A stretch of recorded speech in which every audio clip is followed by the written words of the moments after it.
Fighter jets are spotted in the skies over Baghdad, preparing to attack. Their target, the pride and joy of Iraqi dictator Saddam Hussein. It was one of the most important military surprises of all time. As the jets dive at their target, stunned Iraqis stare in disbelief. The insignia on the wings is the Star of David, the symbol of the Israeli Air Force.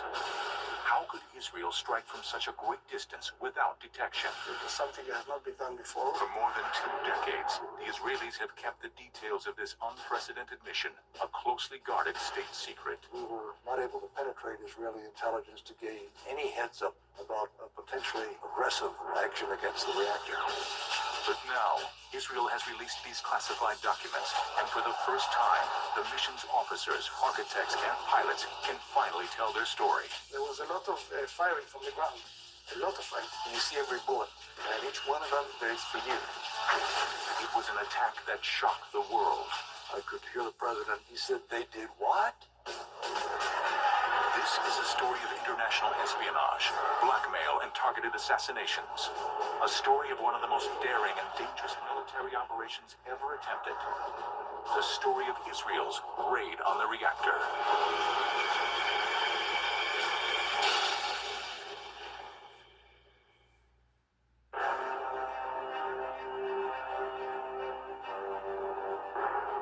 It is early in June 1981. Despite relative peace between Israel and the Arab world, Israeli Prime Minister Menachem Begin gives the green light for a top-secret military operation to proceed. Moments later, 8 F-16 jets taxi down the runway of a secret Israeli airbase in the Sinai Desert, carrying a weight that exceeds nearly twice the design specs of the aircraft. With the additional weight, the jets struggle to get airborne, but do so with precious little runway left.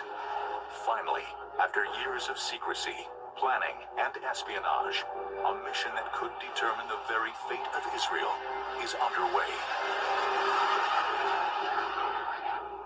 I felt that it is the future of the state of Israel on my shoulders, yes.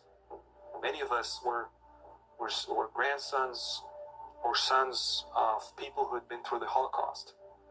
And we had been a part of a mission that was to prevent another Holocaust. The planning of the mission, dubbed Operation Opera, had been underway for over 3 years.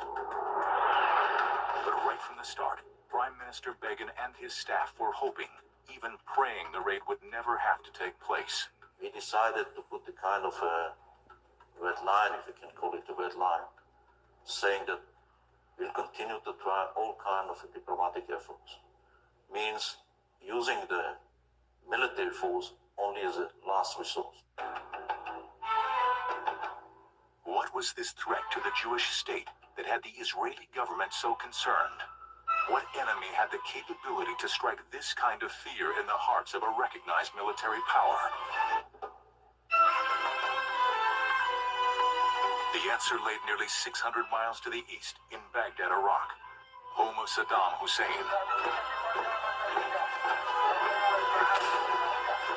An article appeared in one of the major Baghdad newspapers saying that they would have a nuclear bomb to neutralize Israel. In his 1987 bestseller, First Strike, Israeli author Shlomo Nakdimon describes a nightmarish scenario that in 1981 was all too real. In the skies over Tel Aviv, an unidentified Boeing 707 is spotted approaching from the sea. All of a sudden, a huge dark object falls from underneath the airplane's wing. Would Saddam actually have used the nuclear bomb against Israel? Knowing Saddam Hussein, I think you have the answer.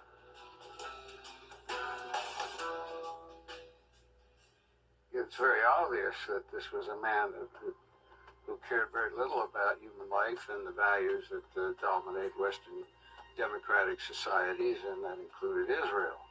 And they were dedicated to the destruction of Israel.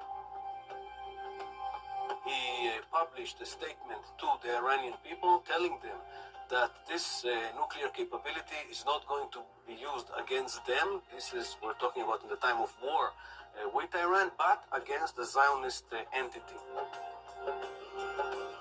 With 3 bombs, there could be at least 500,000, maybe 600,000 Israeli casualties and the destruction of their major cities. Whatever Saddam's intentions were,